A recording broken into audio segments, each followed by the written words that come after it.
Assalamualaikum warahmatullahi wabarakatuh. Izin memperkenalkan diri, nama saya Neneng Aisyah Rotuluyun dari kelas RAC. Di sini saya akan sedikit menjelaskan bab 8, yaitu tentang sistem pendidikan nasional dalam mata kuliah pengantar pendidikan. Baik, di sini saya akan menjelaskan sedikit sistem pendidikan nasional, yaitu setiap bangsa memiliki sistem pendidikan nasional masing-masing bangsa berdasarkan pada dan dijiwai oleh kebudayaannya. Kebudayaan tersebut syarat dengan nilai-nilai yang tumbuh dan berkembang melalui sejarah sehingga mewarnai seluruh gerak hidup suatu bangsa. Di sini Anda dapat membaca dengan sama materi pelajaran tentang sistem pendidikan nasional, yaitu menjelaskan apa yang dimaksud dengan sistem pendidikan nasional. Kedua, menjelaskan macam jalur jenjang dan jenis program pendidikan nasional di Indonesia. Ketiga, menjelaskan pengelolaan jalur pendidikan sekolah dan jalur pendidikan luar sekolah. Keempat, menjelaskan upaya-upaya yang dilakukan untuk pengembangan sistem pendidikan nasional. 5. Menjelaskan garis besar perkembangan aspek legal sistem pendidikan nasional akan beri oleh Menteri Pertahanan dan Keamanan, juga departemen lainnya penyelenggarakan pendidikan diklat. Penyelenggaraan pendidikan nasional dilaksanakan melalui kelembagaan beserta program-programnya, yaitu pertama, ada kelembagaan pendidikan berdasarkan Undang-Undang Republik Indonesia Nomor 2 Tahun 1989 tentang Sistem Pendidikan Nasional. Pertama, kelembagaan pendidikan dapat dilihat dari segi jalur pendidikan dan program serta pengelolaan pendidikan, yaitu ada jalur pendidikan. Jalur pendidikan itu sendiri ada jalur pendidikan sekolah, ialah pendirian yang diselenggarakan di sekolah melalui kegiatan belajar mengajar secara berjenjang dan bersinambung, bersifat formal dan diatur oleh ketentuan pemerintah. Yang kedua, ada jalur pendidikan luar sekolah yang bersifat kemasyarakatan yang diselenggarakan di luar sekolah melalui kegiatan belajar mengajar yang tidak berjenjang dan tidak bersinambungan, seperti kepramukaan, kursus, dan lainnya. Kedua, ada jenjang pendidikan. Yang pertama, jenjang pendidikan dasar, jenjang pendidikan menengah, dan jenjang pendidikan tinggi. Jenjang pendidikan dasar itu sendiri, pendidikan dasar diselenggarakan untuk memberi bekal dasar yang diperlukan untuk hidup dalam masyarakat berupa pengembangan sikap, pengetahuan, dan keterampilan dasar, berfungsi mempersiapkan peserta didik yang memenuhi persyaratan untuk mengikuti pendidikan menengah. Jenjang pendidikan menengah sendiri yang lamanya 3 tahun sesudah pendidikan dasar diselenggarakan di SLTA atau Satuan Pendidikan Sederajat, berfungsi sebagai lanjutan dan perluasan pendidikan dasar, dan dalam hubungan ke atas mempersiapkan peserta didik untuk mengikuti pendidikan tinggi ataupun memasuki lapangan pekerjaan. Ketiga, ada jenjang pendidikan tinggi, yaitu kelanjutan pendidikan menengah yang diselenggarakan untuk menyiapkan peserta didik untuk menjadi anggota masyarakat yang memiliki kemampuan akademik dan profesional yang dapat menerapkan, mengembangkan, dan menciptakan ilmu pengetahuan, teknologi, dan kesenian, bertujuan melaksanakan misi Tridharma perguruan tinggi yang meliputi pendidikan, penelitian, dan pengabdian kepada masyarakat dalam ruang lingkup tanah air Indonesia sebagai kesatuan wilayah pendidikan nasional, juga berfungsi sebagai jembatan antara pengembangan bangsa dan kebudayaan dengan perkembangan internasional. Di sini yang kedua ada program dan pengelolaan pendidikan. Ada yang pertama jenis program pendidikan, dan yang kedua ada kurikulum pendidikan. Yang pertama, jenis program pendidikan, ada pendidikan umum yang mengutamakan perluasan pengetahuan dan keterampilan peserta didik dan pengkhususan yang diwujudkan pada tingkat-tingkat akhir masa pendidikan, Yang kedua ada pendidikan kejuruan, pendidikan yang mempersiapkan peserta didik untuk dapat bekerja pada bidang pekerjaan tertentu seperti teknik, jasa boga, dan busana, perhotelan, kerajinan, administrasi, perkantoran, dan lain-lain.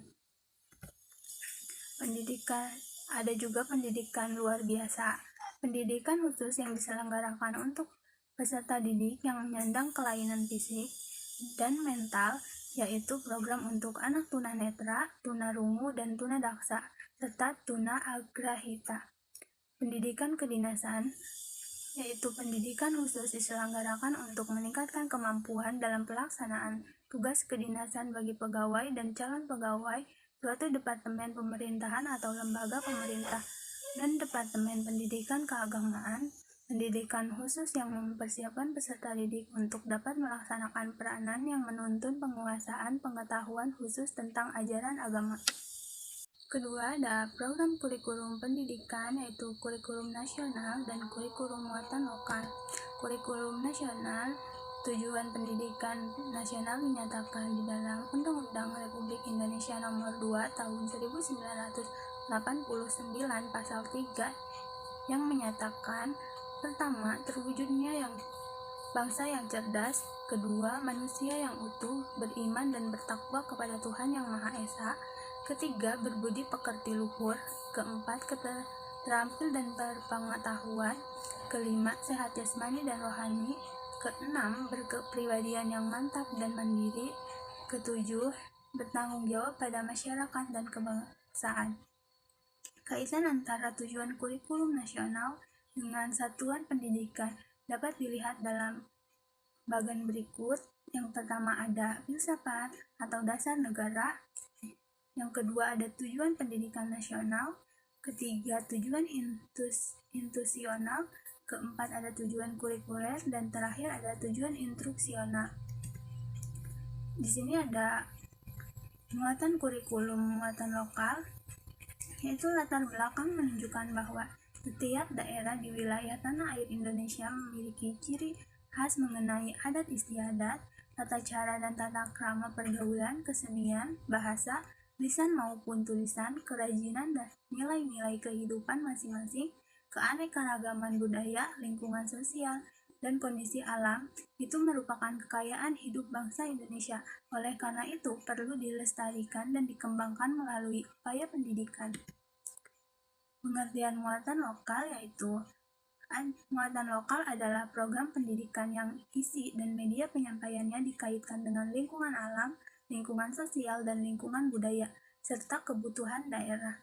Yang dimaksud isi dalam penjelasan tersebut adalah materi pelajaran yang dipilih dari lingkungan dan dijadikan program yang dipelajari oleh murid di bawah bimbingan guru guna mencapai tujuan muatan lokal. Media ialah metode dan berbagai alat bantu pembelajaran yang digunakan dalam penyampaian isi muatan lokal. Tujuan muatan lokal, yaitu tujuan dilaksanakannya muatan lokal dalam kurikulum SD dari segi kepentingan nasional dan kepentingan peserta didik ialah melestarikan dan mengembangkan kebudayaan yang khas daerah, mengubah nilai dan sikap masyarakat terhadap lingkungan ke arah yang positif. Di sini juga ada cara mengaplikasikan muatan lokal ke dalam kurikulum. Yang pertama bisa dilihat dari unit muatan lokal atau lingkungan muatan lokal besar atau kecil. Yang kedua dilihat dari proses memadukan muatan lokal ke dalam kurikulum, mulai dari kurikulumnya ataupun dari muatan lokalnya. Cara merancang pengajaran ialah membuat sinteks atau kejelasan sasaran, kejelasan teoretis, simulasi, dan pameran. Kedua ada prinsip reaksi, hasil observasi dari hasil diskusi dan pemecahan masalah yang diajukan oleh peserta didik. Dan yang ketiga ada sistem sosial, guru menciptakan suasana kegiatan belajar mengajar yang mendorong terjadinya interaksi dinamis antara guru dan peserta didik, antara peserta didik dengan teman-temannya yang menjiwai semangat kerja, keterbukaan, dan tanpa tekanan. Faktor penghambat dan penunjang pelaksanaan muatan lokal yaitu ada dua, ada faktor penghambat dan faktor penunjang.